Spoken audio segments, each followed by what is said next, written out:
మన CPI tenant open చేస్తున్నా.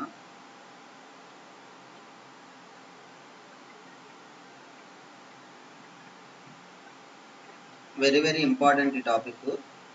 చూడండి, రియల్ టైంలో మ్యాక్సిమం 100% ఇవే చేస్తాం. అంటే ఇన్ బిట్వీన్ ఐఫ్లోలో మనకి ఏదైనా డేటా సెండర్ నుంచి మిస్ అయితే ఆ డేటాని మనం ఎక్స్టర్నల్గా ఇంకొక రిసోర్స్ అంటే ఇంకొక రిసీవర్కి కాల్ చేసుకొని ఆ డేటాని తెచ్చుకోవాలి, గెట్ చేసుకోవాలి. దాన్ని గెట్ అంటాం. అంటే ఇప్పుడు దాకా మనం ఏం చేస్తాం, పోస్ట్ మ్యాన్కి నుంచి డేటా తీసుకొని మెయిల్కి పోస్ట్ చేస్తాం. ఇప్పుడు ఏం చేస్తున్నామంటే సిపిఐ అనేవాడు ఏదో ఎక్స్టర్నల్ సిస్టమ్ నుంచి సెండర్ నుంచి వచ్చే డేటా మిస్ అయింది కాబట్టి ఆ డేటాని నేను తీసుకుంటాను, అంటే గెట్ చేసుకుంటాను అని.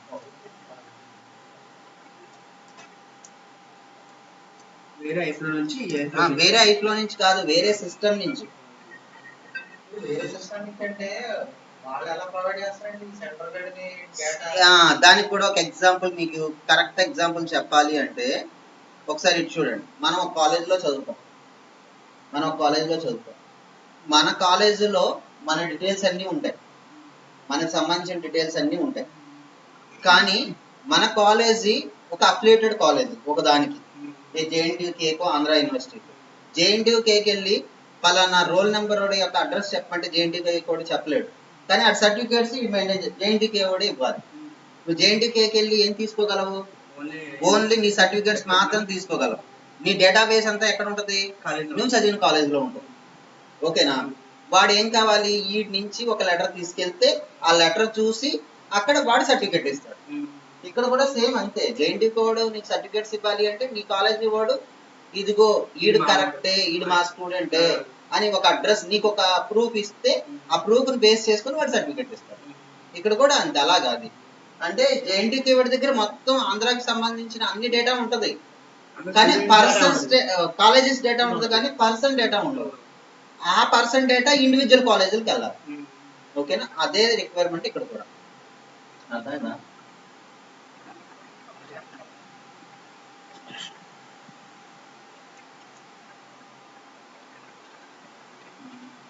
మన ఇప్పుడు ఈలోపు meanwhile you want to open our postman also.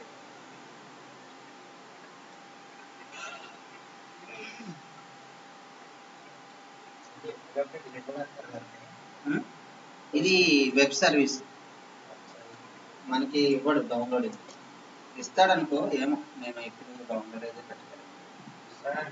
ఇస్తాడేమో, చూద్దాంలే. అని పోస్ట్ మని పక్కన పెట్టండి. ఒకసారి చూడండి, ఇది మన సర్వీస్. దీంట్లో ఇప్పుడు మన ఐఫ్లోని డిజైన్ చేసుకుంటాం. ఇప్పుడు నేను డిజైన్ చేసుకోవడానికి ఒక సరే నేను చేసిన అప్లికేషన్ ఉంది కదా, ఇది కంటెంట్ మోడిఫైర్ ఏదిరా సెకండ్ సార్. అప్లికేషన్స్ కాకుండా పోస్ట్ మ్యాన్ సంథింగ్ పెట్టాను కదా, అదేది లేదు, నేను ఇదే ఉంది, దాన్ని ఎడిట్ చేస్తే నేను కంటెంట్ మాట్లాడి అది పోయింది.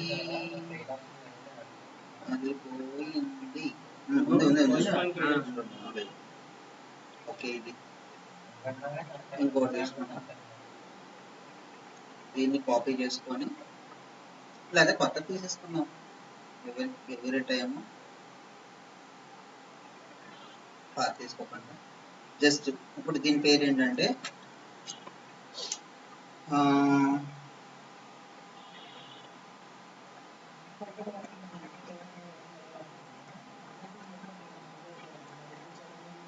టైమర్తో ఫస్ట్ చేస్తున్నాం.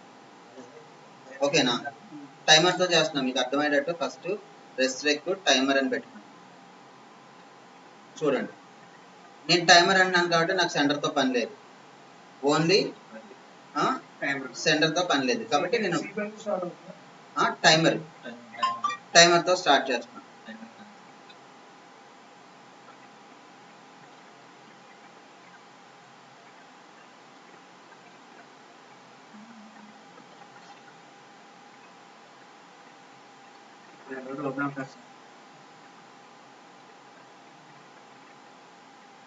సరిగ్గా ఇట్లే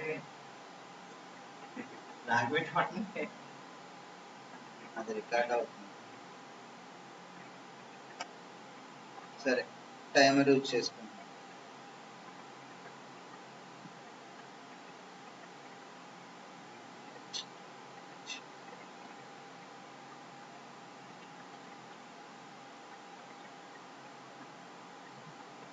ఓకేనా, టైమర్ యూజ్ చేసుకుంటాం. ఇప్పుడు నాకు ఏం కావాలి, ఒక ఎక్స్టర్నల్ సిస్టమ్ నుంచి డేటాని ఫెచ్ చేసుకోవాలనుకుంటున్నాను. ఆ ఎక్స్టర్నల్ సిస్టమ్ ఏంటి అనేది ఫస్ట్ ఆఫ్ ఆల్ చూద్దాం. మనకి డిఫరెంట్ సర్వీసెస్ ఉంటాయి. నార్త్ విండ్ అని, రెస్ట్ ఏపీఎస్ అని. నార్త్ విండ్ కాకుండా మన రియల్ టైం ఎగ్జాంపుల్ కింద నేనేం చేస్తున్నానంటే రెస్ట్ రెక్ అని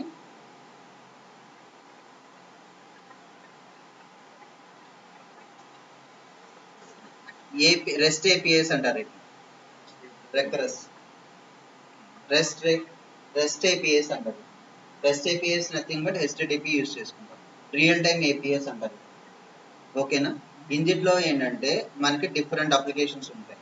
list users, single user and single user not found. For example నేను సింగిల్ యూజర్ తీసుకుంటాను. ఈ సింగిల్ యూజర్ లో డేటా ఏముంది అంటే ఇదిగో దాని అడ్రస్, ఇది దాని అడ్రస్. ఇది రెస్పాన్స్ 200 వచ్చింది అంటే గనక మనకి ఏంటంటే ఇది ఎగ్జిక్యూట్ అవుతుంది, సక్సెస్ఫుల్ అయ్యింది అని ఇండికేషన్. 200 అంటే మీనింగ్. ఇప్పుడు నేను దీని మీద క్లిక్ చేస్తే ఈ సర్వీస్ లో రెస్ట్రెక్ అనే దాంట్లో ఏపీఐలో యూజర్స్ అన్నమాట, నెంబర్ ఆఫ్ యూజర్స్ ఉంటారు. ఆ యూజర్ లో వాడి ఐడి 2 అనేవాడి డీటెయిల్స్ నేను తీసుకుంటాను. ఇది 2 అనేవాడి ఐడి యొక్క డీటెయిల్స్ కాదు, నాకు 2 అనేవాడిది కాదు, నాకు కావాల్సింది 3 అనేవాడిది కావాలనుకోండి. 3 అని పెట్టి కొట్టండి. ఇంకో 3 అనేవాడి ఐడి డీటెయిల్స్ వస్తాయి. ఫస్ట్ నేమ్ వచ్చేప్పటికి ఇమ్మా అని ఉంది, 3 ఓడిది ఎమ్మ లేకపోతే ఇమ్మా సంథింగ్. 2 ఓడిది చూద్దాం ఏముంటారు. 2 ఓడిది చూస్తే ఇదిగో జానెట్ అని ఉంది ఫస్ట్ నేమ్. అంటే ఆ యూజర్స్ లో నాకు ఏ యూజర్ కావాలితే ఆ యూజర్ డీటెయిల్స్ నేను ఫైండ్ అవుట్ చేసుకుంటాను. నేను ఏంటంటే ఈ సర్వీస్ ని యూజ్ చేసుకుంటాను. దీనికి వెళ్ళడానికి ఎక్కడికి వెళ్ళాము, జస్ట్ రెస్ట్రెక్ అని కొడితే మనకి ఏంటంటే ఒక రియల్ టైం ఏపీఐ సర్వీసెస్ అనేది ఓపెన్ అయింది. ఈ రియల్ టైం ఏపీఐ సర్వీసెస్ లో మనకి డిఫరెంట్ అప్లికేషన్స్ ఉంటాయి. దాంట్లో నేను సింగిల్ యూజర్ తీసుకున్నాను. ఆ సింగిల్ యూజర్ లో ఇదిగో 200 ఓకే వచ్చింది. వాటి డీటెయిల్స్ ఇవి, జానెట్ వీవర్ లాస్ట్ నేమ్ అడుగుతుంది. ఈ డీటెయిల్స్ ఇవి. ఈ డీటెయిల్స్ లో కరెక్ట్ గా నాకు యూఆర్ఎల్ కావాలి కాబట్టి యూఆర్ఎల్ తీసుకుంటాను. ఇది యూఆర్ఎల్. ఇప్పుడు నేనేం చేస్తున్నానంటే నా ఇంటిగ్రేషన్కి వెళ్ళిపోయి ఇప్పుడే మనం ఎక్స్టర్నల్ సోర్సెస్ ని కాల్ చేయాలి అంటే ఇన్ బిట్వీన్ ఐఫ్లో nothing but start message end message మధ్యలో కనుక నేను ఏదైనా ఒక ఎక్స్టర్నల్ సర్వీస్ ని కాల్ చేయాలి అంటే you have to use call services అనేది ఒకటి ఉంటుంది. ఎక్స్టర్నల్ రిసోర్సెస్ ని కాల్ చేయడానికి కాల్ అనేది ఉంది చూడండి. దాని మీద నేను ప్లేస్ చేశాను, కాల్ అని వచ్చింది. ఈ కాల్ అనే సర్వీస్ లో ఏముంటాయంటే ఎక్స్టర్నల్ కాల్, లోకల్ కాల్స్ అని ఉంటాయి. ఇప్పుడు మనం ఎక్స్టర్నల్ సర్వీస్ ని కాల్ చేసుకుంటాం కాబట్టి ఎక్స్టర్నల్ కాల్ అనే దాన్ని యూజ్ చేసుకుంటాం. ఈ ఎక్స్టర్నల్ కాల్ లో డిఫరెంట్ అప్లికేషన్స్ ఉంటాయి. ఏంటి, content enricher, poll enrich and request reply, send. ఓకేనా, దీస్ ఆర్ ది అప్లికేషన్స్. ఒక్కొక్క అప్లికేషన్ నేను చెప్పేటప్పుడు వచ్చినప్పుడు దాన్ని క్లియర్ గా నేర్చుకుంటాం. ప్రజెంట్ ఏంటంటే ఏదైనా ఒక ఎక్స్టర్నల్ సిస్టమ్ తో మనం కమ్యూనికేట్ అవ్వాలి అంటే have to call applications. In that call applications we have external calls, internal calls. External calls used to interact with the external systems. Internal call used to interact with the internal local systems. అవి తర్వాత చూద్దాం. First నేను external system తో external system అని ఎందుకు అంటున్నాను, ఇక్కడ నాకు రెస్ట్రెక్ అనేది ఒక రెస్ట్ ఏపీఐ, అది అవుట్ సైడ్ ది ఐఫ్లో. అటువంటి రెస్ట్ ఏపీఐ నుంచి నేను డేటాని ఫెచ్ చేసుకోవాలనుకుంటున్నాను కాబట్టి నేను కాల్స్ యూజ్ చేస్తున్నాను, ఎక్స్టర్నల్ కాల్. ఇందులో మెయిన్ గా రిక్వెస్ట్ రిప్లై యూజ్ చేస్తాను. ఇప్పుడు రిక్వెస్ట్ రిప్లై అంటే ఏంటంటే నేను ఏదైనా ఒకటి రిక్వెస్ట్ చేశాను అనుకోండి, అదేం చేస్తుంది అంటే నాకు రెస్పాన్స్ బ్యాక్ ఇస్తుంది. రిక్వెస్ట్ ఇప్పుడు నాకు ఏం కావాలి, మెయిన్ గా నేను ఎక్స్టర్నల్ సిస్టమ్ ఎందుకు కాల్ చేయాల్సి వచ్చింది, నాకు సెండర్ నుంచి సమ్ డేటా వస్తుంది, దాంట్లో సమ్ ఫీల్డ్స్ మిస్ అయినాయి. ఒక అప్లికేషన్ ఉంది, ఆ అప్లికేషన్ లో సమ్ అడ్రస్ అనేది మిస్ అయింది. నాకు అడ్రస్ అనేది ఎక్కడి నుంచి వస్తుంది అంటే వేరే సిస్టమ్ తో కమ్యూనికేట్ అయితే గనక నాకు అడ్రస్ వస్తుంది అని. ఓకేనా, నాకు అడ్రస్ కావాలి, ఎలాగా, సో నేను ఎక్స్టర్నల్ సిస్టమ్ తో కనెక్ట్ అయితేనే ఆ అడ్రస్ వస్తుంది. అలాంటి ఎక్స్టర్నల్ సిస్టమ్ తో కనెక్ట్ అవ్వాలి అంటే you have to use some external calls. One of the external call nothing but request reply అంటారు. మెయిన్ గా ఐఫ్లోలో రియల్ టైమ్ లో కంటెంట్ మాడిఫైర్ యూజ్ చేయకపోతే ఐఫ్లో ఎలా ఉండదో రిక్వెస్ట్ రిప్లై కూడా యూజ్ చేయకపోతే ఐఫ్లో ఉండదు. బాగా గుర్తుపెట్టుకోండి. రిక్వెస్ట్ రిప్లై అంత ఇంపార్టెంట్. రిక్వెస్ట్ రిప్లై ఏం చేస్తుంది, నువ్వు ఏదన్నా ఒక రిక్వెస్ట్ పెట్టుకుంటే వాడు రెస్పాన్స్ అనే దాన్ని బ్యాక్ చేస్తాడు. మన రిక్వెస్ట్ ఉండదు, అక్కడ రెస్పాన్స్ మాత్రమే వస్తుంది. రిక్వెస్ట్ ఉండదు, రెస్పాన్స్ మాత్రమే వస్తుంది. ఓకేనా? That is the advantage of request reply step. నేను ఇప్పుడు ఈ ఎక్స్టర్నల్ సిస్టమ్ తో దీన్ని కాల్ చేయడానికి ఇదిగో దాన్ని కాల్ చేసుకున్నాను. ఇప్పుడు ఇప్పుడు నేను రిక్వెస్ట్ రిప్లై యూజ్ చేసి సిపిఐ అనేవాడు రిక్వెస్ట్ రిప్లై అనే ప్యాలెట్ ఫంక్షన్ యూజ్ చేసి ఎక్స్టర్నల్ సిస్టమ్ తో కనెక్ట్ అవుతున్నాడు. అవునా? ఇప్పుడు ఆ సిపిఐ అనేవాడు ఎక్స్టర్నల్ సిస్టమ్ తో కమ్యూనికేట్ అవ్వాలి అంటే మనం ఏం చేయాలి? అడాప్టర్స్ యూజ్ చేయాలి. ఇప్పుడు మళ్ళీ అడాప్టర్ కాన్సెప్ట్. ఇప్పుడు నేను ఏ సర్వీస్ యూజ్ చేస్తున్నానని చెప్పాను? రెస్ట్ ఏపీఎస్ అనే దాన్ని యూజ్ చేస్తున్నాను. రెస్ట్ ఏపీఎస్ యూజ్ చేసినప్పుడు ఏ అడాప్టర్ యూజ్ చేయాలని చెప్పాను? స్టార్టింగ్ లో చెప్పాను, హెచ్టిటిపి అడాప్టర్స్ యూజ్ చేయాలని చెప్పాను. ఏది ఉందా నోట్స్? అది రెస్ట్ ఏపీఎస్ యూజ్ చేసినప్పుడు హెచ్టిటిపి అడాప్టర్ అనే దాన్ని యూజ్ చేయాలి అని చెప్పాను. స్టార్టింగ్ క్లాస్ లో చెప్పాను. రెస్ట్ ఏపీఎస్ యూజ్ చేసినప్పుడు హెచ్టిటిపి అడాప్టర్ యూజ్ చేయాలని. సో ఇప్పుడు నేను రెస్ట్ ఏపీఎన్ చేస్తున్నాను కాబట్టి హెచ్టిటిపి యూజ్ చేస్తున్నాను. ఒకటి బాగా గుర్తుకోవచ్చు, సెండర్ ని కాల్ చేసేటప్పుడు హెచ్టిటిపిఎస్ ఉంటుంది, హెచ్టిటిపిఎస్. కానీ రిసీవర్ ని కాల్ చేసేటప్పుడు హెచ్టిటిపి మాత్రమే ఉంటుంది. అది బాగా అబ్జర్వ్ చేయండి. అడుగుతాడు, నీకు ఇక్కడ హెచ్టిటిపిఎస్ కనబడిద్దా అంటే కనబడదు. సెండర్ ని కాల్ చేసినప్పుడు హెచ్టిటిపి కనబడుద్దా అంటే కనబడదు, హెచ్టిటిపిఎస్ ఉంటది.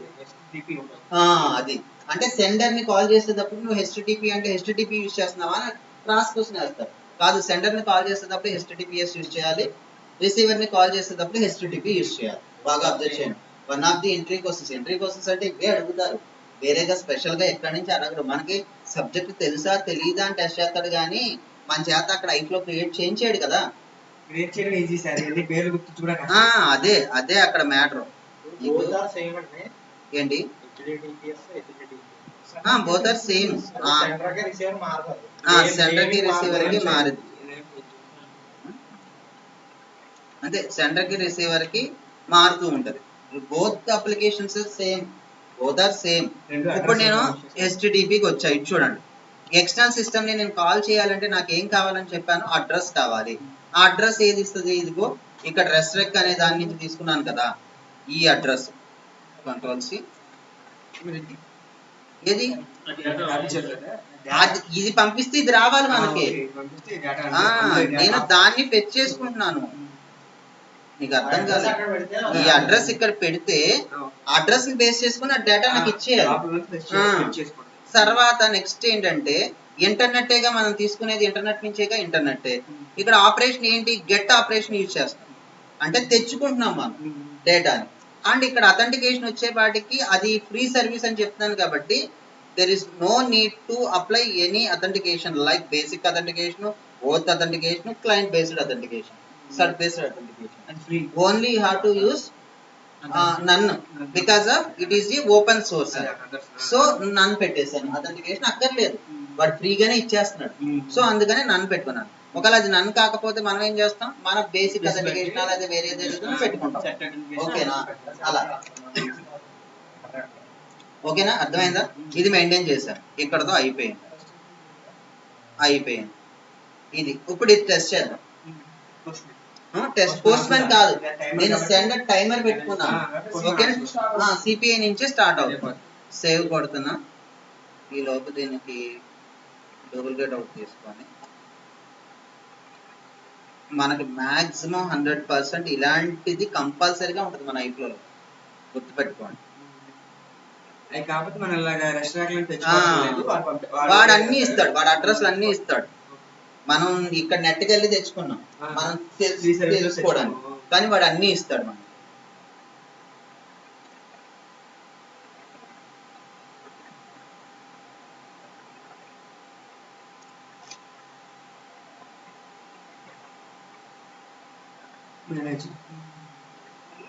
ఇదిగో మనది స్టార్ట్ అయ్యింది.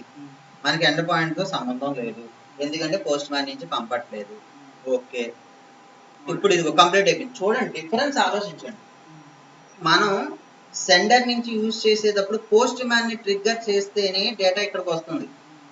టైమర్ యూజ్ చేసినప్పుడు పోస్ట్ మ్యాన్ ని ట్రిగ్గర్ ఏమీ అక్కర్లే, ఎటువంటి ట్రిగ్గరింగ్ అక్కర్లా. సిపిఏ లో కాబట్టి it self it will start అంతే. సో సెండ్ చేసుకోవాలి. ఇప్పుడు నాకు ఏది వచ్చింది అనేది తెలియదు కాబట్టి నేను అలా రావాలి అంటే ఏం చేసుకోవాలని చెప్పాను, ట్రేస్ మోడ్ లో పెట్టుకోవాలి. లాగ్ లెవెల్ అనేది ట్రేస్ మోడ్ లో పెట్టుకుంటే గనక నా ఐఫ్లో అనేది end to end how to process and transform to the CPI, ఎలా ప్రాసెస్ అవుతుంది, ఎలా ట్రాన్స్ఫార్మ్ చేస్తుంది అనే దాన్ని మనం ఇక్కడ చూడొచ్చు. ఏది log level info to trace. Okay, changes. ఇప్పుడు నేను మళ్ళీ ట్రిగ్గర్ చేయాల్సిందే కంపల్సరిగా, ఎందుకంటే ఐఫ్లో ఇంకొకసారి నేను రన్ చేస్తున్నాను. సింపుల్ గా ట్రిగ్గరింగ్ నథింగ్ బట్ రన్ చేస్తున్నాను. ఎప్పుడైతే నేను రన్ చేశానో ఆటోమేటిక్ గా ఏమైందంటే ఇది రన్ స్టార్టెడ్ లో ఉంది. నేను ఇక్కడికి వచ్చాను, మెసేజ్ మానిటరింగ్ వెళ్ళాను, ఇది ఆల్రెడీ కంప్లీట్ అయిపోయింది. ఇదిగో ఇప్పుడు చూస్తే ట్రేస్ లెవెల్లో ఉంటుంది. ట్రేస్ లెవెల్లోకి వెళ్ళి నాకు డేటా వచ్చిందా రాలేదా అనేది ఇదిగో స్టార్ట్ అయ్యింది. ఇదిగో ఇక్కడ నుంచి డేటా తీసుకుంది. ఇదిగో ఫస్ట్ ఇక్కడికి వెళ్ళిద్ది, రిక్వెస్ట్ పంపిద్ది. ఏ రిక్వెస్ట్ పంపిద్ది, ఇదిగో నాకు రెస్ట్రెక్ లో యూజర్స్ యొక్క సెకండ్ ఐడి, ఇదిగో ఐడి నెంబర్ 2 ఉన్న డేటా మాత్రమే కావాలి అని మనం పెట్టుకున్నాం. సో ఆ డేటా మాత్రమే ఇది నాకు పంపించింది. సరే, ఇక్కడ ఎండ్ స్టెప్ దగ్గర నాకు ఏమొచ్చింది అనేది చూద్దాం. ఎండ్ స్టెప్ దగ్గర నాకు మెసేజ్ రావాలి, ఇంకో పేలోడ్ అనేది రావాలి. ఇదిగో పేలోడ్, అది ఆడు ఇచ్చిన పేలోడ్ ఎగ్జాక్ట్ గా వచ్చేసింది. అంటే నేను ఆ సర్వీస్ ని కాల్ చేసుకొని ఆ సర్వీస్ లో యూజర్స్ లో నెంబర్ 2 వర్డ్ యొక్క యూజర్ యొక్క డేటాని నేను ఫెచ్ చేసుకోగలిగాను. ఇప్పుడు అలా కాదు, నాకు 2 వర్డ్ది కాదు 3 వర్డ్ది కావాలి అనుకుంటున్నాను. అప్పుడు మళ్ళీ ఏం చేయాలి, ఇక్కడికి వచ్చి ఇక్కడ అడ్రస్ లో జస్ట్ అడ్రస్ లో 2 వల్ల 3 పెడుతున్నా. 3 కాదు, నాకు 5 కావాలి అనుకుంటున్నాను. నీకు ఏది కావాలి అది డిప్లాయ్ చేస్తున్నా. ఇప్పుడు అక్కడికి వెళ్ళి చూస్తే నాకు 5 వర్డ్ అడ్రస్ రావాలి. ట్రై చేద్దాము. స్టార్టెడ్. ఓకే, ఇక్కడే రీఫ్రెష్ కొడదాము, ఏమైందో చూద్దాం. మారిద్దా లేకపోతే బ్యాక్ వెళ్ళాలా అనేది చూద్దాం. రీఫ్రెష్ కొట్టా, ఓకే రీఫ్రెష్ కొట్టా. సో 5th వర్డ్ వస్తే వచ్చినట్టు. 5th ఇది జానట్ వేబరే అని ఉంది, 2 వర్డ్దే ఉంది కాబట్టి బ్యాక్ వెళ్ళి 3rd టైం వచ్చింది మెసేజ్. ఇప్పుడు ఈ 3rd టైం వర్డ్ చూస్తే సో బ్యాక్ రావాల్సిందే మనం. 5th వర్డ్ వచ్చింది, ఇదిగో చార్లెస్ అనే వర్డ్ అది ఈమెయిల్ అది. మన ఫస్ట్ నేమ్ వచ్చి చార్లెస్, లాస్ట్ నేమ్ మోరిస్ అని. ఓకేనా, ఇలా మనం ఒక డేటా నుంచి ఫెచ్ చేసుకోవాలి. ఇప్పుడు ఏంటంటే నేను దీన్ని పోస్ట్ మ్యాన్ ద్వారా యూజ్ చేస్తాను. పోస్ట్ మ్యాన్ ఇప్పుడు టైమర్ ద్వారా యూజ్ చేశాను కదా, ఇదే అప్లికేషన్. సెంటర్ పెడతాం, ఇదే అప్లికేషన్ నేను పోస్ట్ మ్యాన్ ద్వారా యూజ్ చేసుకుంటాను. పోస్ట్ మ్యాన్ ద్వారా యూజ్ చేసుకోవడానికి సెండ్ మెసేజ్ పెట్టుకోవాలి. ఇంకొకటి ఏది, ఇదే కదా టైమర్ అన్నాను కదా, దీన్ని కాపీ చేసుకుంటున్నా. సేమ్ అప్లికేషన్ కాబట్టి కాపీ చేసుకొని రెస్ట్రెక్ కాపీ కాకుండా పోస్ట్ మ్యాన్ అని పెట్టుకున్నాను. అంటే post man nothing but sender అని మనం. సరే, రెస్ట్రెక్ పోస్ట్ మ్యాన్ వచ్చింది. పోస్ట్ మ్యాన్ నుంచి పోస్ట్ మ్యాన్ కాదు సెండర్ పెట్టుకుంటాము. సెండర్ బదులు పోస్ట్ మ్యాన్ నుంచి అడ్రస్ అక్కడ ఇచ్చాను.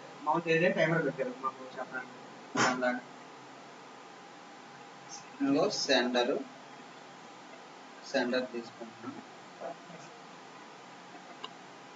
ఇక్కడ ఇది తీసేయాలి ముందు.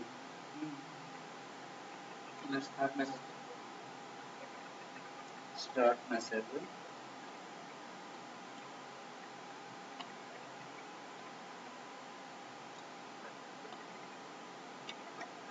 ఇప్పుడు నాకు ఇక్కడ HTTPS వచ్చింది చూడండి, సెండర్ దగ్గర HTTP కనబడదు, HTTPS ఉంటుంది. అది నువ్వు అబ్జర్వ్ చేస్తావా లేదా అనేది ఎప్పుడు తెలుస్తుంది అంటే అడిగి నువ్వు ప్రాక్టీస్ చేస్తే ఆ డిఫరెన్స్ అనేది నువ్వు ఐడెంటిఫై చేయగలవు. ప్రాక్టీస్ చేయకపోతే ఐడెంటిఫై చేయలేవు కదా. సో దానికోసమే అడుగుతాడు ఆ కోసం. సెంటర్ అయితే స్టార్టింగ్ ఎస్ కాబట్టి HTTPS వస్తుంది, అది గుర్తు పెట్టేసుకోవడమే. రిసీవర్ HTTP వస్తుంది. ఇప్పుడు నాకు అడ్రస్ కావాలి /recrus కాబట్టి రెక్రస్ అని పెట్టుకున్నాను. ఈ CRS ప్రొటెక్షన్ అనేది అన్చెక్ చేయాలి. ఓకేనా? ఇంకా రిమైనింగ్ యూజర్ రోల్ అనేది మనం దీన్ని BTP కాక్పిట్ లో యూజర్ రోల్ అంటే మనం ఆల్రెడీ ఇదిగో దీన్ని అసైన్ చేసాం. ESP మెసేజింగ్ డాట్ అని దేనికి మన ఈమెయిల్ ఐడికి ESP మెసేజింగ్ డాట్ అని యూజర్ రోల్ ని అసైన్ చేసాం కాబట్టి always you're using user role for ESP messaging send. ఓకేనా? ఇప్పుడు చూడండి, నేను పంపించేసా, దీన్ని సేవ్ చేసా, రిప్లై కొడుతున్నా. రిప్లై కొట్టిన తర్వాత నాకేం వస్తుంది? ఇప్పుడు సెండర్ పెట్టాను కాబట్టి కంపల్సరీగా సెండ్రోడ్కి సిపిఐ అడ్రస్ ఇవ్వాలి.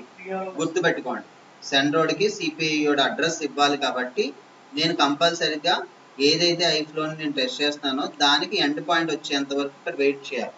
ఎండ్ పాయింట్ అనేది రావడానికి ఒక 2-3 మినిట్స్ తీసుకుంటుంది. సో వెయిట్ చేయండి, రీఫ్రెష్ కొట్టండి. రియల్ టైంలో అయినా అంతే, ఒక 2-3 మినిట్స్ తర్వాతే ఎండ్ పాయింట్ మనకు జనరేట్ అయ్యింది. కంగారు పడకూడదు.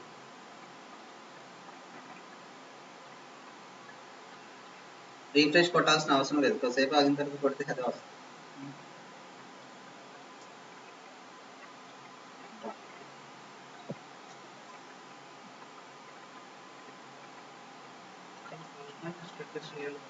చేద్దాం, అప్పుడే కాదు. ఫస్ట్ ఇక్కడ అడ్రస్ పోస్ట్ మ్యాన్ లో ఇస్తేనే పోస్ట్ మ్యాన్ నుంచి ట్రిగ్గర్ చేయగలం. పోస్ట్ మ్యాన్ లో ఎవరికి పంపుతావు నువ్వు? ఎండ్ పాయింట్ లేకుండా ఎవరి దగ్గరికి వెళ్ళమని మనం చెప్తాం చెప్పు. సో కుదరదు కాబట్టి ఆ ఎండ్ పాయింట్ వచ్చేంత వరకు వెయిట్ చేయాల్సిందే. ఇంకో వచ్చింది ఎండ్ పాయింట్. ఇదిగో ఇది కాపీ చేసి ఇప్పుడు పోస్ట్ మ్యాన్ లో పద్ధతి తీసుకుంటున్నాను న్యూ, ఎందుకంటే నేను ఆల్రెడీ చేశాను. కంట్రోల్ వి ఎందుకు ఇక్కడే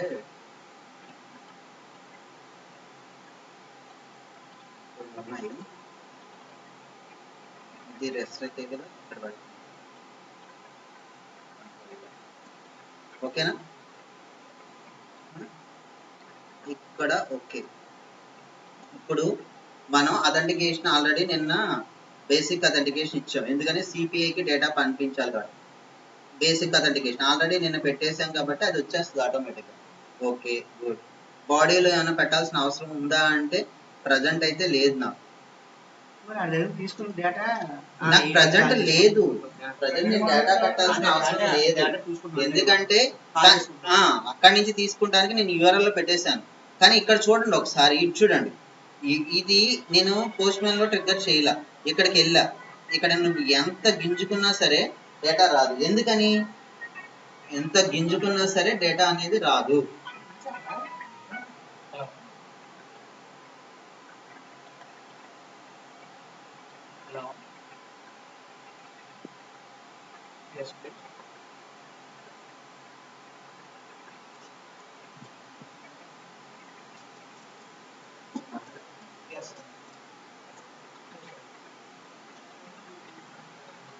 ఒకసారి చూడండి, మనం ఎంత గింజుకున్నా డేటా రాదు. డేటా రావాలి అంటే మీనింగ్ ఏంటి? ఇదిగో ఇక్కడ నువ్వు సెంటర్ పెట్టావు కాబట్టి డేటా ఇచ్చిన ఇవ్వకపోయినా ట్రిగ్గర్ చేస్తే అప్పుడు మాత్రమే డేటా అనేది మనం సిపిఐలో చూడగలం. ఇదిగో 5 పెట్టావు కదా అక్కడ, ఆ 5 డీటెయిల్స్ వచ్చేసింది చూడు. సో నువ్వు సిపిఐలో కూడా చూద్దాం. ఇప్పుడు ఇక్కడ రిఫ్రెష్ కొడితే ఇదిగో వచ్చింది. దీన్ని మనం ట్రేస్లో పెట్టుకోలేదు కాబట్టి ఆ డేటా ఎంత వస్తుందో తెలియదు. కానీ పోస్ట్ మ్యాన్ లో రిక్వెస్ట్ రిప్లై పెట్టాం కాబట్టి రిప్లై అనేది ఇది వస్తుంది అని చెప్తున్నారు. ఇప్పుడు నాకు ఇది కాదు, చూడండి మళ్ళీ చూడండి, నాకు ఇది కాదు, ఇప్పుడే మెయిన్ కాన్సెప్ట్ ఇది కాదు. నాకు నేనేం చేస్తున్నాను అంటే 5 కాదు నాకు కావాల్సింది, ఒక 3 కావాలి అనుకుంటున్నాను. 3 ఇది కావాలి అంటే రిప్లై చేశాను. నేను ఎక్కడ మెన్షన్ చేయట్లా, అదే చెప్తున్నాను, నేను ఎక్కడ మెన్షన్ చేయలా, ఓన్లీ ఐఫ్లోకి పెట్టుకున్నాను అంతే. సెండ్ చేసే ఇక్కడ ఇంకో 3 వర్డ్ డేటా వచ్చింది. ఇక్కడ ఐఫ్లో ట్రిగ్గర్ అయిన తర్వాత ఇంకొకసారి నేను పెడితే ట్రిగ్గర్ చేస్తే 3 వోల్ట్ డేటా, ఇదిగో 3 వోల్ట్ డేటా వస్తుంది. నేను ట్రేస్ లో పెట్టుకుంటే ఆ ఐఫ్లో ఎండ్ టు ఎండ్ కనబడుతుంది. ఇది జనరల్, ఇది జనరల్, ఇది జనరల్. ఏంటి ఇప్పుడు క్లయింట్ పద్దాక నీకు ఫోన్ చేసి లేకపోతే మెయిల్ చేసి లేకపోతే టీమ్స్ లో మెసేజ్ పెట్టి ఒరే నాకు 2 వోల్ట్ డీటెయిల్స్ కావాలి, నువ్వు మార్చి సెండ్ చేయి, రిప్లై చేయి. 3 వోల్ట్ డీటెయిల్స్ కావాలి, మార్చి రిప్లై చేయి అని అడుగుతాడా? ఆలోచించండి, థింక్ డిఫరెంట్. నాకు ఫస్ట్ ఒకటో డీటెయిల్స్ కావాలి అని మనకు చెప్తే మనం ఇక్కడ ఐఫ్లోలో ఇదిగో నేను ప్రతిసారి ఏం చేస్తున్నాను, ఐఫ్లోలో ఇదిగో ఇక్కడ 1 కావాలా, 2 కావాలా, 3 కావాలా అని పెట్టుకుంటున్నాను. అవునా కాదా? సో సెంట్రోడ్ మనకు అలా చెప్తాడా? రేపు బిజినెస్ స్టార్ట్ అయినప్పుడు ఫోన్ చేసి నువ్వు ఆ కంపెనీలో మానేసి ఉండొచ్చు. అంటే ఏంటి, సెంట్రోడ్ అంటే ఇక్కడ కోర్ట్ అనేది సెంట్రోడ్ చేతిలో ఉండాలి, సిపిఐ చేతిలో ఉండకూడదు. గుర్తుపెట్టుకోండి, ఆడి బాల్ అనేది వాడి కోర్టులో ఉండాలి తప్ప సిపిఐ చేతిలో ఉండకూడదు. అలా ఉండాలి అంటే ఏం చేయాలి అంటే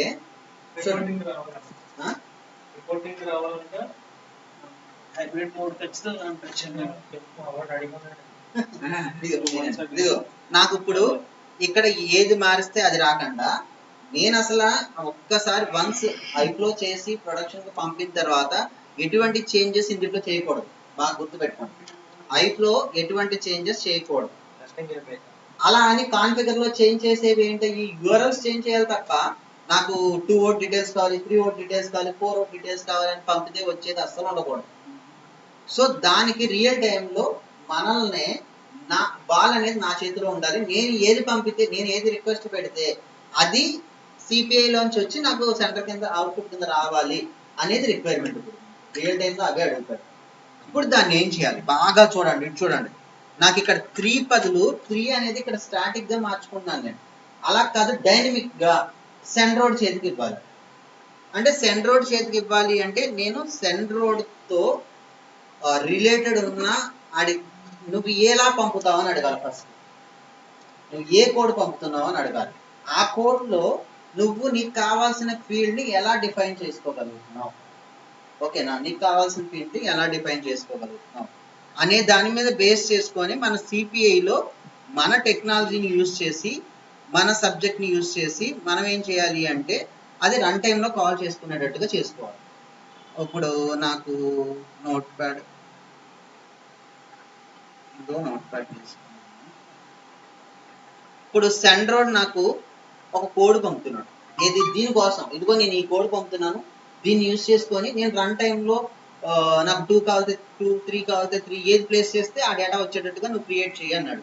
ఆడు పంపే కోడ్ ఏంటంటే ఒకసారి ఇది చూడండి. ఇక్కడ యూజర్స్ కదా, యూజర్స్ కాబట్టి యూజర్స్ అని పెట్టా.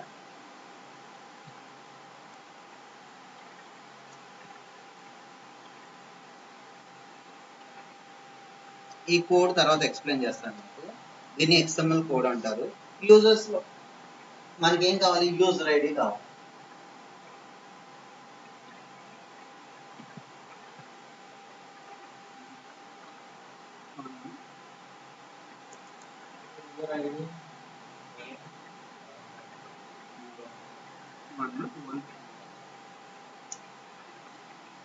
యూజర్ ఐడి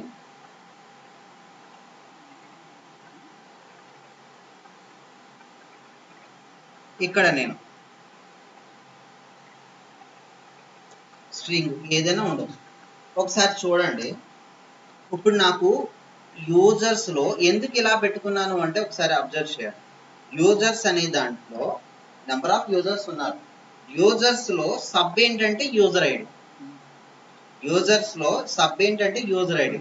నేను దానికి తగ్గట్టుగా వాడు ఏం చేస్తాడు అంటే ఒక కోడ్ డిజైన్ చేస్తాడు. యూజర్స్ అనేది ఇదిగో యూజర్స్ కింద యూజర్స్, యూజర్ స్టార్టింగ్ పాయింట్ ఇది, ఇక ఒక స్లాష్ ఎట్టి మళ్ళీ యూజర్స్ రిపీట్ చేస్తే అది ఎండ్ అయినట్టు. ఇది ఇక్కడ యూజర్ స్టార్ట్ అయినట్టు, యూజర్ ఎండ్ అయినట్టు. యూజర్స్ ఇన్ బిట్వీన్ యూజర్స్ లో నేను ఒక యూజర్ ఐడి అనే దాన్ని పెట్టుకుంటున్నాను. యూజర్ ఐడి స్టార్టింగ్ పాయింట్ ఇది, యూజర్ ఐడి ఎండింగ్ పాయింట్. ఈ మధ్యలో యూజర్ ఐడి అనే దాన్ని ఒక స్ట్రింగ్ కింద పెట్టుకున్నాను నేను. కాదు అలా కాదు, ఒక నెంబర్ కింద ఫర్ ఎగ్జాంపుల్ 2 పెడుతున్నాం. 2 అంటే యూజర్ ఐడి 2 అనేది కావాలి నాకు. ఇప్పుడు 3 పెట్టా, యూజర్ ఐడి 3 అనే డేటా కావాలి. ఇది నాకు సెండర్ పంపిన పేలోడ్. సెండర్ నుంచి నాకు ఈ పేలోడ్ వస్తుంది. బాగా గుర్తుపెట్టుకోండి. సెండర్ అంటే ఏంటి? ఇప్పుడు మనకి పోస్ట్ మ్యాన్. ఇంకో పోస్ట్ మ్యాన్ లో ఆ పేలోడ్ వేసాను. ఇది ఏంటిది? XML డేటా కాబట్టి XML ఇదిగో ఆల్రెడీ నేను ప్లేస్ చేయగానే అది వచ్చేసింది XML అప్లికేషన్. ఇది XML డేటా ఇచ్చాను. ఇప్పుడు నేను దీన్ని బేస్ చేసుకొని ఇగో ఇక్కడ 3 పెడితే నాకు ఇగో ఇక్కడ 3 పెట్టి సెండ్ కొడితే అక్కడ నాకు ఏం రావాలి? 3 వోల్ట్ డేటా రావాలి. అంటే ఇప్పుడు 3 పెట్టాను, ఫర్ ఎగ్జాంపుల్ 3 పెట్టి 4 పెట్టాను, సెండ్ చేశాను. నాకు ఏ డేటా వస్తుందో చూసుకోండి ఒకసారి. 3 వోల్ట్ డేటానే వచ్చింది. లేదు 4 కాదు, 5 ఇగో చూడండి 5 పెడతాను. బాగా అబ్జర్వ్ చేయండి. 5 పెడుతున్నాను, నేను సెండ్ చేస్తున్నాను. ఎందుకంటే ఆల్రెడీ ఐఫ్లో డిప్లాయ్ అయ్యి ఉంది కాబట్టి రన్ అవ్వాలి. నేను ఎన్నిసార్లు కొడితే అన్నిసార్లు డిప్లాయ్ అయిపోతుంది. అక్కడ చూడండి, ఇంకో ఇక్కడ ఎన్నిసార్లు కొడితే ఇక్కడ 2 ఉంది కదా, 4 సార్లు కొట్టాను నేను ఇప్పటికి. ఇంకో 4 వచ్చేసింది. ఎందుట్లో చూసినా 3 వర్డ్ ఐడియా ఉంటుంది. ఎందుకంటే నేను ఎక్కడ సెండ్రోడ్ పంపించే కోడ్కి ఎక్కడ నేను చెక్ పెట్టుకోవాలి. ఐఫ్లోలో ఎక్కడ చెక్ పెట్టుకోవాలా?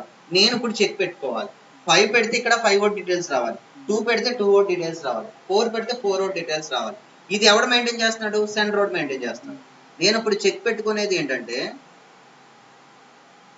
ఇప్పుడు ఐఫ్లోకి వెళ్ళా. ఇప్పుడు మనం సిపిఐ కదా, అంటే టెక్నికల్ పర్సన్ కాబట్టి మనం ఏం చేయాలి అంటే, మనం ఈ ఐఫ్లో డిజైన్ చేసేటప్పుడు వాడికి తగ్గట్టుగా మనం చేయాలి కదా అని, మనకి ఇదే వచ్చు అని మనకు వచ్చింది చేయకూడదు. ఓకేనా? సో కాబట్టి నేను కంటెంట్ మోడిఫైర్ తీసుకుంటాను. కంటెంట్ మోడిఫైర్ పెట్టుకొని బాడీలో పెట్టుకుంటే ఏమవుతుంది? ఏమీ రాదు. కంటెంట్ మోడిఫైర్ పెట్టుకొని నేను ఇక్కడ ఏం చేస్తున్నాను అంటే ఒక ప్రాపర్టీ క్రియేట్ చేసుకుంటున్నాను. ఆ ప్రాపర్టీ ఏంటంటే దాని నేమ్ ఇప్పుడు కాపీ చేసుకున్నాను కదా, యూజర్ ఐడి అనుకుంటున్నాను. అది ఏంటంటే ఇప్పుడు నాకు ఎక్స్పాత్ తీసుకోవాలి. ఇక్కడ బోర్డు ఉంటాయి, ఇవన్నీ మనకు అనవసరం. కాన్స్టెంట్, ఎక్స్ప్రెషన్, ఎక్స్పాత్, ఈ మూడే మనకు కావాలి మెయిన్. Constant, XPath, expression. నాకు ఇక్కడ సెండర్ నుంచి వచ్చే డేటా ఏంటి అనేది చూసుకోవాలి ఫస్ట్. నాకు సెండర్ నుంచి వచ్చే డేటా XML డేటా కాబట్టి నేనేం చేయాలంటే ఎక్స్పాత్ చూస్ చేసుకోవాలి. అలాగే సెండర్ నుంచి వచ్చే డేటా ఎలా ఉందో చూసుకోవాలి ఫస్ట్. సెండర్ నుంచి వచ్చే డేటా ఎలా ఉంది? యూజర్స్ లో యూజర్ ఐడి అని ఉంది. దీన్ని నేను ఎలా తీసుకోవచ్చు అంటే చూడండి, స్లాష్ యూజర్స్ యూజర్ ఐడి. ఇది నా పాత్. యూజర్స్ లో యూజర్ ఐడి దగ్గర ఏ డేటా ఉందో దాన్ని దీనికి ఇవ్వు. యూజర్స్ లో యూజర్ ఐడి డేటా ఏది ఉందో దానికి ఇది ఇవ్వు. ఇక్కడ యూజర్ ఐడి అనే పెట్టుకోకర్లా, జస్ట్ ఐడి అని పెట్టుకున్నా ఓకే, నీ ఇష్టం, అది నీ పర్సనల్. ఇక్కడ ఏది అనేది నీ ఇష్టం.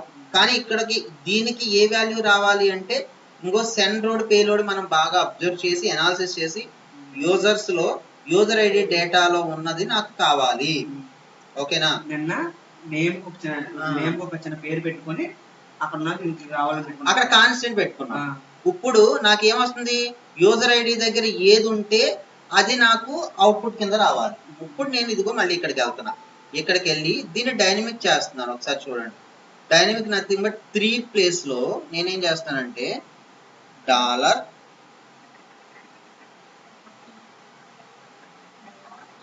ప్రాపర్టీ డాట్ ఇదిగో ఆ యూజర్ ఐడి. ఇప్పుడు అక్కడ ప్రాపర్టీలో యూజర్ ఐడి కింద ఏ వాల్యూ వస్తుందో అది ఇక్కడ వస్తుంది. ఇప్పుడు సేవ్ చేస్తున్నా, డిప్లాయ్ చేస్తున్నా. ఇప్పుడు పోస్ట్ మ్యాన్ లో సెండ్ ఫెయిల్డ్ అని వచ్చింది. ఒక్కసారి ఎందుకు ఫెయిల్ వచ్చిందో చూడండి. ఇక్కడ మనం చూడండి, ఎప్పుడైనా సరే మన ఇంటర్నల్ లోనే తెలిసిపోద్ది. ఇక్కడ ఇంకొకటి కూడా డేటా టైప్ ఇవ్వాలి. ఎక్స్పాత్ కి ఎక్స్ప్రెషన్ కి డేటా టైప్ కంపల్సరీగా ఇవ్వాలి. కాన్స్టెంట్ కి హైలైట్ అవ్వదు. ఏంటి? Java dot long dot string, ఇది కాన్స్టెంట్ అన్నమాట. Java dot long dot string అనే డేటా టైప్ ఇచ్చుకోవాలి. Java dot long dot string ఇప్పుడు ఇచ్చి సేవ్ కొడుతున్నాను. చూడండి, డిప్లాయ్ అయిపోయింది. ఓకే డిప్లాయ్ అయిపోయింది.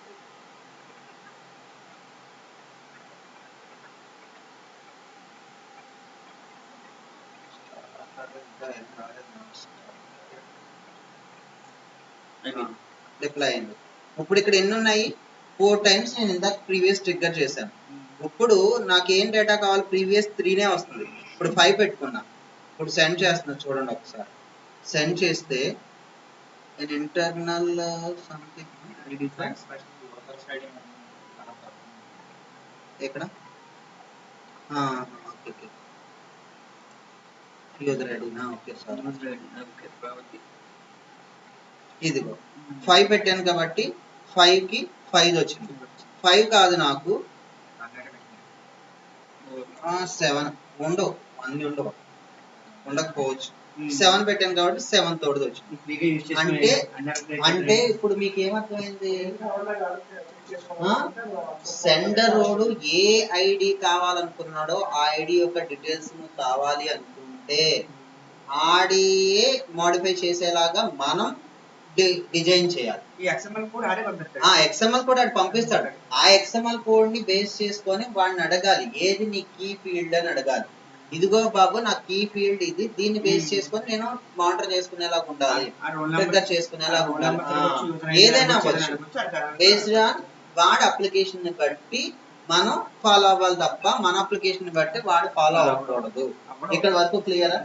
ఇది రియల్ టైం. మాక్సిమం ఏ ఐఫ్లోనైనా సరే డిజైన్ చేసామంటే ఇది లేకుండా అయితే ఉండదు. ఇప్పుడు చూడండి, మొన్న మనం 2nd క్లాస్ లో 3rd క్లాస్ లోనో ప్రాపర్టీస్ హెడర్స్ గురించి నేర్చుకొని జస్ట్ ఏదో గుడ్ మార్నింగ్ సంథింగ్ పెట్టుకున్నాం. ఇప్పుడు ప్రాపర్టీని యూజ్ చేసి ఎలా యూజ్ చేసుకున్నాం? ఒక ప్రాపర్టీని రన్ టైమ్ లో కాల్ చేయడానికి యూజ్ చేసుకున్నాం. ఇక్కడ ఆ ప్రాపర్టీని ఇక్కడ మెన్షన్ చేసుకున్నాం. ఇది one of the application of property. Content modifier ఎందుకు యూజ్ చేస్తామంటే how to create or delete the properties or headers and message body. ఇక్కడ one of the application for property. ఇవి తెలిస్తే చాలు, ఆటోమేటిక్ గా నీకు వచ్చేస్తాయి. వాడు ఎంత ఇచ్చాడు చెప్పి, ఇదిగో ఒకసారి ఇటు చూడండి. వాడు యూఆర్ఎల్ ఇది ఇచ్చాడు, ఇక్కడ వరకు ఇచ్చాడు వాడు యూఆర్ఎల్. ఇక్కడ ఏదో నెంబర్ ఇచ్చాడు. కానీ మన సిపిఐ యూజ్ చేసుకొని, మన టెక్నాలజీని యూజ్ చేసుకొని, మన నాలెడ్జ్ని యూజ్ చేసుకొని ఇదిగో ఇంకోటి యాడ్ చేసుకున్నాం. అలాగ ఒక్కొక్కసారి అడుగుతాడు, SAP_ message processing log ID కూడా పెట్టండి అంటాడు. అలాంటప్పుడు కూడా అది కూడా యూజ్ చేసుకోవాలి. అలా డిఫరెంట్ అప్లికేషన్స్, డిఫరెంట్ యూసేజెస్ ఏముంటే అవి అలా యూజ్ చేసుకుంటూ ఉండాలి. బాగా గుర్తుపెట్టుకోండి, ఓకేనా? ఇది మెయిన్ రియల్ టైంలో చేసేది అంతా ఇలాగే ఉండదు. 99% ఇలాగే చేస్తాం. ప్రాపర్టీస్ని ఎలా యూజ్ చేసుకోవాలి, హెడర్స్ని ఎలా యూజ్ చేసుకోవాలి, బాడీని ఎలా యూజ్ చేసుకోవాలి తెలిస్తే నువ్వు ఏదైనా చేయొచ్చు. ఓకేనా? కంటెంట్ మాడిఫైర్ దాంట్లో యూజ్ చేసే ప్రాపర్టీస్, హెడర్స్. అండ్ ఇంకొకటి, ఇప్పుడు నేను దీన్ని మెయిల్కి కూడా పంపుకుంటున్నాను. లాస్ట్ టైం నేను ఏం చేశానంటే రిసీవర్ ఇక్కడ పెట్టి మెయిల్ అని పెట్టుకున్నాను. ఇప్పుడు ఏం చేస్తున్నానంటే సింపుల్గా నేను కాల్స్ ఉన్నాయి కదా, ఈ కాల్స్లో ఎక్స్టర్నల్ కాల్ ఇంకోటి ఉంటుంది, సెండ్ అని. సెండ్ కూడా చెప్తున్నాను. ఇక్కడ సెండ్ అనేది only sends the data to or only sends the message to external system. ఓకేనా? అంటే ఇక్కడ రిక్వెస్ట్ రిప్లై సెండ్ రెండు ఎక్స్టర్నల్ కాల్సే. రిక్వెస్ట్ రిప్లై ఎందుకు యూజ్ చేస్తుంది? నేను 2 అనేది పంపితే 2 డేటా అని నాకు పంపిస్తుంది. 3 అని పంపితే అంటే రిక్వెస్ట్ పంపిస్తే బట్ రెస్పాన్స్ పంపిస్తాడు. బట్ సెండ్ ఎందుకు యూజ్ చేస్తుంది అంటే only sends the message to the external system, అంతే. రిప్లై ఏమి రాదు మనకి. సింకర్నస్, ఎసింకర్నస్. ఇది సింకర్నస్, ఇది ఎసింకర్నస్. ఎసింకర్నస్ అంటే ఏంటంటే మనం ఏదైనా రిక్వెస్ట్ పెడితే రిప్లై వెనక్కి వస్తే దాన్ని సింకర్నస్ అంటారు. ఎసింకర్నస్ ఏంటంటే ఓన్లీ మనం పంపించడమే కానీ వెనక్కి రాదు, వన్ వే. ఓకేనా? దాన్ని ఎసింకర్నస్ అంటారు. ఇప్పుడు సెండ్ యూజ్ చేసి నేనేం చేస్తున్నాను అంటే మెయిల్కి పెట్టుకుంటున్నాను. నిన్న ఆల్రెడీ చేసాము, ఆ మెయిల్కి పెడుతున్నాను. మెయిల్కి పెట్టాలి, అదొక ఫంక్షన్. మెయిల్ పెట్టాలి అంటే మనం ఏం చేయాలి? మెయిల్ అడాప్టర్ యూజ్ చేసుకోవాలి. ఆల్రెడీ మెయిల్ మన దాంట్లో మనం ఇన్స్టాల్ చేసుకున్నాం, సర్టిఫికేట్స్ పెట్టుకున్నాం, అన్నీ పెట్టుకున్నాం. కాబట్టి మనకి జస్ట్ ఏం కావాలి? అడ్రస్ ఇస్తే చాలు. smtp.gmail.com అండ్ ఇక్కడ మనం యూజ్ చేసింది ఇంటర్నెట్ మ్యాండటరీ, ఇది ఎన్క్రిప్టెడ్ కాదు, జస్ట్ ప్లెయిన్ యూజర్. ఇక్కడ మనం యూజ్ చేసింది జీమెయిల్, అంతేనా? నిన్న మనం పెట్టుకున్నది జీమెయిల్ అనే అడ్రస్ పెట్టుకున్నాము. తర్వాత ఇక్కడికి వచ్చేపాటికి నా మెయిలే ఇవ్వాలి, ఎందుకంటే దాని సర్టిఫికెట్స్ ఇక్కడ ఇంక్లూడ్ చేస్తాం.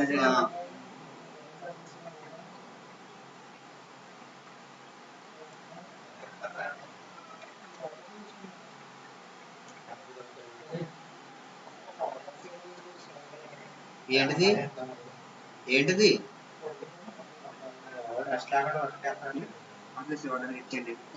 చెప్పు. సాయి డాట్ కిరణ్ 653 గ్రూప్ రా. ఇక్కడ ఏంటంటే రెస్ట్రిక్ట్, లేకపోతే ఇక్కడ సబ్జెక్ట్ ఏం పెడతాం అంటే యూజర్ ఐడి, యూజర్ ఐడి. ఓకేనా? Save, deploy. మెయిల్ పెట్టుకున్నాను ఇప్పుడు, జస్ట్ అంతే, ఏం చేయాల. పోస్ట్ మెయిల్ వెళ్ళి టైప్ చేసుకున్నాను.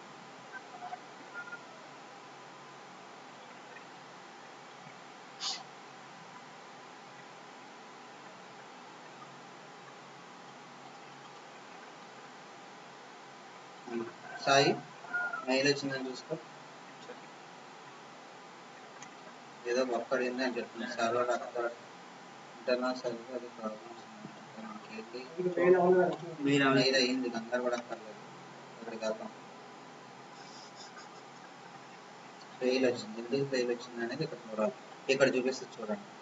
Adapter has exception HTTP except internal server actor and legal content something internal characters, illegal characters.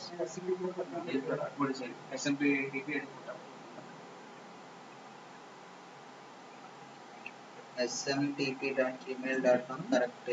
నాకు తెలిసి ఇది ఏమన్నా రాంగ్ ఉందా? జీమెయిల్ ప్రొడక్షన్ మ్యాండేటరీ కాదేమో. అక్కడ కాలమ్స్ పెట్టి 587 ఎందుకు ఉంటది ఇక్కడ? బాగా అది ఒకటి చెప్తున్నాను అనుకున్నాం.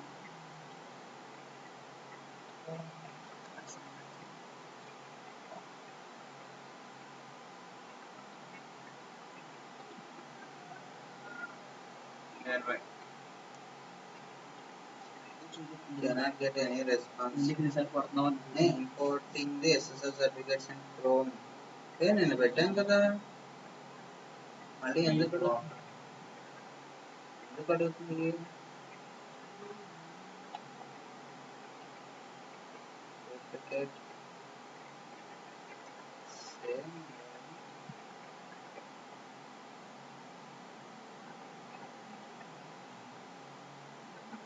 ఇల్లీగల్ క్యారెక్టర్ అంట. సరే చూద్దాం. ఆ మెయిల్లోనే చూపిస్తుంది ఏదో రాంగ్ ఉందని. రిజిస్టర్లో మెయిల్ అని ఉందా? GMAIL Gmail right.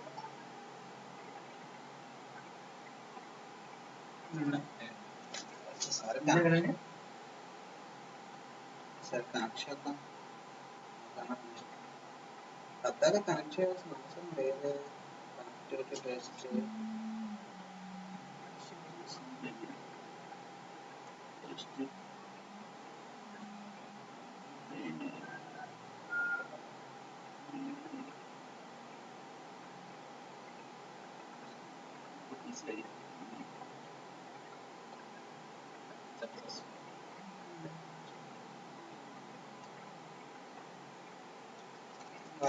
ఉన్నది. SMTP ఆప్షనల్ పెట్టాము. పెట్టిన రావాలి.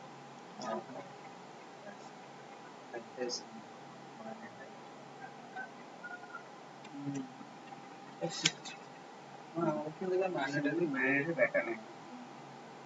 ఫస్ట్ మ్యాండేటరీ పెట్టారు, దాని తర్వాత మార్చి మన ఇష్టం. అది మ్యాండేటరీ పెట్టడం ఏదైనా పెట్టుకోవచ్చు. Plain user name password Gmail internet. Okay, ఇక్కడ యూజర్ ఐడి అని కొట్టారు కదా సార్, తప్పేమో. ఓకే,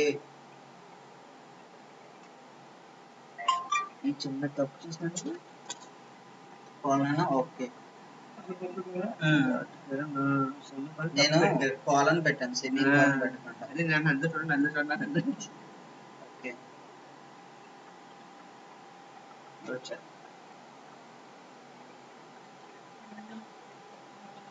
అంటే మనం చేసే ప్రతిదీ జాగ్రత్తగా పెట్టుకోవాలి, అయితే అది మిస్టేక్ అని.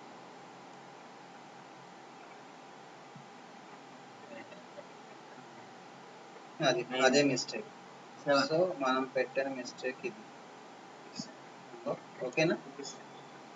ఇది పోస్ట్ మ్యాన్ నీకు వచ్చిందా లేదు చూసుకో. ఏమైనా డౌట్స్ ఉన్నాయా? స్టార్ట్ చేసేస్తాం.